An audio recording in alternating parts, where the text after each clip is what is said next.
How's it going? Once again, welcome back to another show. This is You May Roscoe, and I am he. And today we're going to be doing a reaction to a video called "How Good Was Pistol Pete Maravich Actually?" And this is what we'll be doing. But before we do that, I want to ask for anybody who hasn't that they please subscribe to the channel and also make sure you hit the notification bell. That way, you'll be reminded of any time any future shows are being published.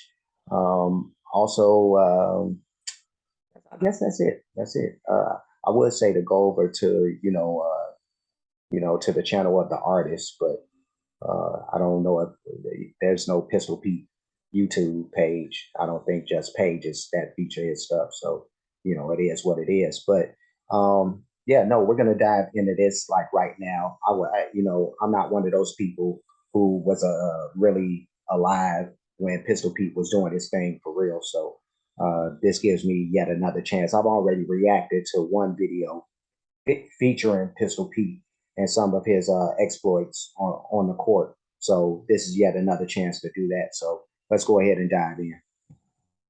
Pete Maravich, better known as Pistol Pete, was one of the best NBA players of the 70s, a dribbling magician, outstanding shooter, and arguably the greatest NCAA player ever. Pete was playing a brand of basketball 40 years ahead of his time, and players today can't even do some of the stuff the Pistol did in the 70s. Here's the career retrospective of Pete. Well, I was alive in the 70s. I just wasn't, by the time I ended up watching, basketball, he was long gone from the sport, I believe. I believe he pops up or leaves the sport just as like Larry Bird and Magic Johnson and all of them are popping up. So let's continue. Maravich and how his showmanship influenced future NBA stars, who stole a lot of their moves from the Pistol. Early life and the origin of the Pistol.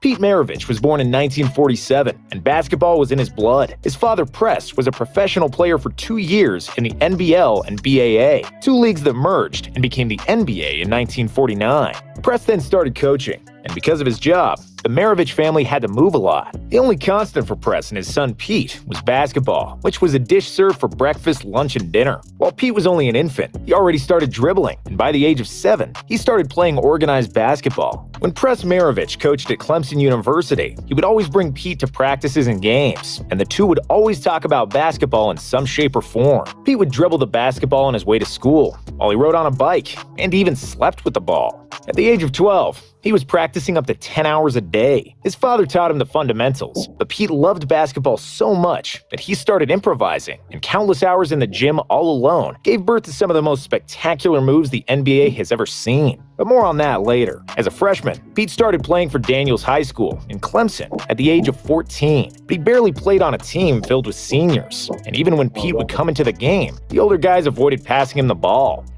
Excuse me, apparently I got some activity going on next door that's very loud. Hopefully that won't interrupt too much. I think that's maintenance or something, but let's keep it going. The crowd also laughed when they saw the small, skinny 14-year-old on the floor, which pissed the hell out of Pete. However, one single shot changed everything. Pete's team was down by 1 in the last seconds. Because he hardly ever had the ball, the opponents never guarded Maravich, so the Daniels coach decided to pass the ball to Pete. He got the open shot and made the game winner, and it was then that he received the nickname Pistol Pete. It was given to him by a reporter who noticed that when Pete shot towards the basket, it looked like he was pulling out a gun. The nickname remains, and the legend of the Pistol Pete was born. NCAA GOAT. After graduating from high school, Pete and his father decided that Pete should go to prep school for another year. Pete was 6'3" at the time, but he weighed just over 130 pounds and could not withstand physical duels at the college level. So, he spent a year at the Edwards Military Academy, where he grew to 6'5" and bulked up to a respectable 160 pounds, which improved his game tremendously. At the same time, his father Press got the head coaching job at Louisiana State, which was known for football, but had a minuscule basketball program. Press asked Pete to attend LSU and join him, him, which Pete bluntly rejected because he wanted to play for a renowned basketball college. However, after Press threatened to kick him out of the house, Press decided to join his father at LSU. Under his father's tutelage, Pete became a superstar and would set records that will likely never get broken. In his freshman year, he averaged 43.6 points per game, but because of the rules in the 70s, freshmen were not allowed to play on the varsity team. The crowd at LSU. That's stupid. That's crazy. First of all, the fact that I know earlier in the video it said something about him playing organized basketball at 7 years old. That's like unheard of. That's like really like that never happens ever. So I don't know if I've ever heard of that before today. Actually somebody starting that young. Well, playing organized anyway, but the fact that he was scoring so much, dude, in college, like that is crazy. 40 something, 43 points a game, almost 44. Woo. And it's crazy to think of like these beginnings for LSU because they ended up turning into a respectable enough program. I wouldn't say like a huge program, but big enough for like the likes of Shaq, to end up. I know Shaq played at that school. I remember him being like a superhuman at LSU when he was there. And actually, there was somebody who was from my neighborhood who played alongside Shaq too, I believe, or he played at the same school. I don't remember if he was on the same team with Shaq, but I know that like Chris Jackson, who would turn into Mahmoud Abdul Rauf, he played with him. Stanley Roberts when they were doing the Twin Towers thing. So they had some players come through that, but yeah, no, let's keep this going. LSU would often watch the freshman games and then leave once Pete's game was done and wasn't even interested in watching the varsity team. Pete led the freshmen to a 17-1 record that season, while the varsity team, led by Press, had a record of 3-23. In his sophomore year, Pete was able to play for the varsity team and immediately asserted himself as the primary option on offense, with 43.8 points on average. He was the NCAA's top scorer that season, and he repeated that feat as a junior with 44.2 points. And as a senior with 44.5 points per game, along with dang it, dude. Like these scoring totals are like crazy, and he looks like super skinny to be doing all that. Like that is like amazing. I don't know what athletes was looking like back then, but he looked kind of small a little bit. But let's keep it going. 2 National College Player of the Year awards. In the 3 years he spent on the varsity team, Pistol Pete scored 3,667 points in 83 games, averaging an incredible 44.2 points per game. He owns almost every NCAA scoring record to this day, and what's even more impressive is that he broke all those records in the era without the three-point shot. Former LSU coach Dale Brown charted every shot Maravich scored, and because he shot many jumpers from long distances, Brown calculated that Pete would have averaged an astounding 57 points per game if his long jumpers counted as threes. A globetrotter in the NBA, Pistol. That's a win. I said there was a BetMGM win. Pete was the most known player in the country by the time he finished college, and he had plenty of options where to continue his career. He was contacted by half the ABA teams, many NBA teams, but also the Harlem Globetrotters, who offered Maravich $1 million to join them. Maravich dribbled the ball like a globetrotter. He shot the ball better than all of them, and he knew every basketball trick in the book. Between the legs, behind the back, dribbling 2 balls at the same time, you name it, Pistol Pete was doing it. If he had joined the Globetrotters, he would have been the first white member, but he'd fit right in because of a unique skill set. However, his dream was to play in the NBA like his dad, and the Pistol was selected with the 3rd pick by the Atlanta Hawks in the He made the right choice. He made the right choice, even though the Globetrotters back in the days they had a lot of notoriety, of course, but they were also more of a bigger deal in like the 70s and early 80s than. Yeah, well, I guess that's his time. So, he would have been a big deal, but I just think of where the Globetrotters are now. They're, me, I at this point, they're like almost a comedy routine. That they, even though like real basketball players played for the team, and they could do all these tricks and all that stuff, but they were playing against what was that, the Generals, who they would have, I think the Globetrotters would have had to been paying those guys the way they were doing tricks on these. They was bouncing off their head. They was flipping over these guys. Just they're doing all kind of stuff behind their back and all that stuff. So like no real opponent will let you do all that. But let's keep this thing going. Stacked 1970 NBA draft. In the rookie season, Maravich was under tremendous pressure after signing a contract worth nearly $2 million for 5 seasons. At the time, the largest contract in NBA history. However, he immediately proved that he is one of the best players in the world and that his big contract is justified. Maravich averaged 23.2 points and 4.4 assists per game as a rookie, which was the 8th best scoring output that season. The second season was supposed to confirm Pistol's superstar status, but he contracted mononucleosis, which caused him to lose 20 pounds. As a result, Pete missed 16 games, and the illness slowed him down to 19.3 points per game. But Pistol Pete would bounce back in his third season, averaging 26 points and 7 assists per game, making his first All-Star team. In his fourth and final season with the Hawks, Pete was the second best scorer in the league, with 27.7 points per game. But the Hawks played miserably and didn't even make the playoffs after 3 straight first-round playoff exits. We got the... This man was a scoring machine, dude. Like, just buckets all day. He's just a walking bucket. This dude. But let's keep it going. Jazz. New Orleans Jazz joined the NBA in 1974, and in the expansion draft, they acquired Maravich from the Hawks for 2 players and 4 draft picks. By doing so, they signed the local hero, considering that the Jazz Arena was less than 100 miles away from LSU. Joining a newly established franchise is a double-edged sword, and Pete learned that the hard way. Yes, he was a beloved superstar, and all the fans wanted to see him play, but on the flip side, the New Orleans Jazz wasn't any good, just like most new teams aren't. The Jazz didn't make the playoffs until 1984, 5 seasons after Maravich left the team and their relocation to Utah. But even though he never made the playoffs, Pistol Pete was playing the basketball of his life with the Jazz as one of the most unstoppable players in the league. He averaged 25.2 points and 5.6 assists in 5.5 seasons with the franchise, during which he led the NBA in scoring with 31 points per game in 1977, along with 3 All-Star appearances and 3 All-NBA nods. On February 5, 1977, in a game against the New York Knicks, the Pistol scored 68 points, a career high, and at the time,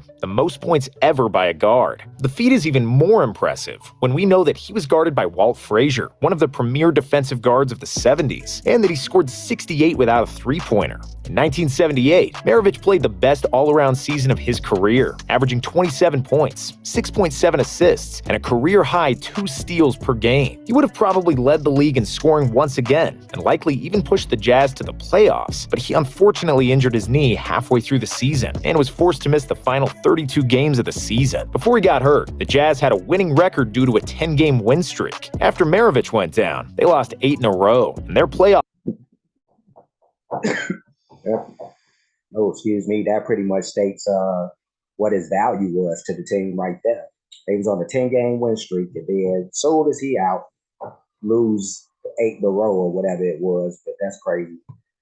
Playoff hopes were shot dead. Unfortunately for Maravich and the Jazz fans, knee injuries plagued Pete for the rest of his career, as he only played 2 more years in the NBA. After the Jazz moved to Salt Lake City in 1979, they traded Maravich mid-season to the Celtics, where he teamed up with rookie Larry Bird. It was the first NBA season with a 3-point line, and Maravich immediately proved what kind of a shooter he was. The Pistol shot 67% for 3 in his final year, with bad knees that severely hampered his movement. Legacy.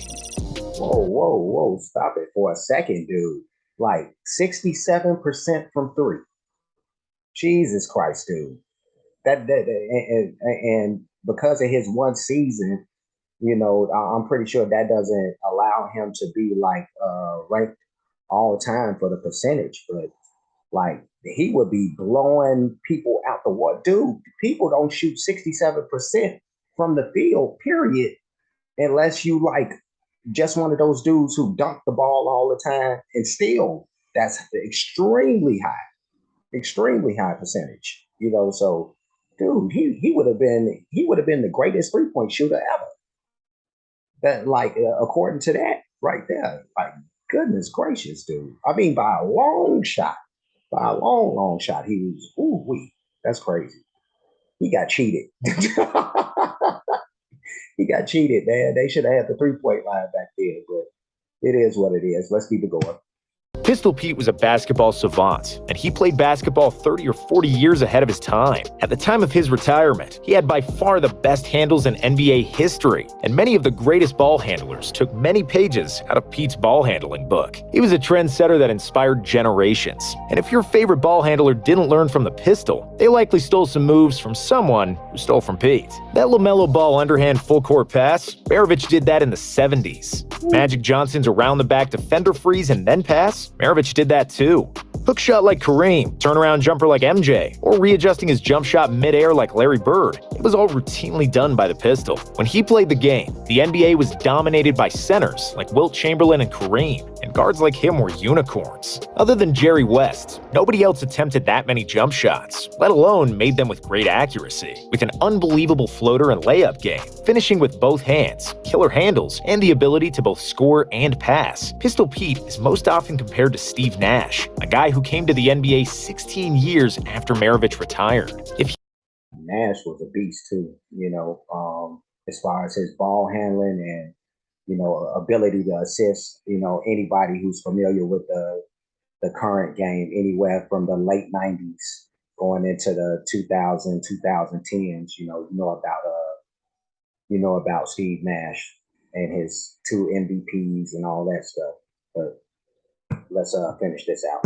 Let alone made them with great accuracy. With an unbelievable floater and layup game, finishing with both hands, killer handles, and the ability to both score and pass, Pistol Pete is most often compared to Steve Nash, a guy who came to the NBA 16 years after Maravich retired. If he played in a three-point era, he would likely average around 30 points per game, and if he played in a better team, he could have easily been an MVP multiple times and won a few championships. However, Pete didn't have the best of luck in his career and life. In one interview in 1974, Pete said, "I don't want to play in the NBA for 10 years and then die of a heart attack at 40, but unfortunately, that's precisely what happened." His NBA career was cut short after 10 years due to knee injuries, and in 9 of 10 seasons, his teams had a losing record. And then in 1988, almost like he predicted it, he died of a heart attack at the age of 40 when he was playing pickup basketball. An autopsy revealed the cause of death to be a rare heart defect. He had been born with a missing left coronary artery. He lived for basketball, was a gym rat all his life, and ultimately died on the court. His last words were, "I feel great." Wow, wow, that was a sad ending, really. But overall, though, Pistol Pete was like crazy good. Again, like I said, I wasn't privileged enough to see like any of his playing career, but man, I would have loved to have seen this dude. Luckily, like he like was like what was said in this video, um, a lot of the stuff that he did would end up being copied by a lot of guys. So, in essence, I got to see some glimpses of that through some other people, but yeah, no, he was extreme, like in the best way possible, man. The scoring ability, the ball handling. Uh, all we have is these videos, but as long as we have them, he'll be an immortal. So, shout out, much love, and rest in peace to Pistol Pete. And I'm gonna end this because the next door is just going crazy on me, and that's driving me crazy. But I'm gonna end this video, but before I do, like, comment, subscribe, hit the notification bell, hit the share button, hit the playlist option. What you'll do is you'll find this video in the playlist called basketball highlights or basketball reactions, whatever its name. So you'll find this in there, so check for that and everything else that's in that playlist. I do have playlists for other things. A lot of that stuff is going to be music related. But I do have some things, as you can see, like this that are either sports related or comedy related or something like that. So check through all those playlists for all that stuff. The Cash App, $ you made Roscoe, PayPal at you made Roscoe for those who like to show their support or appreciation for the work being done on the page. And that's all I got. That's it.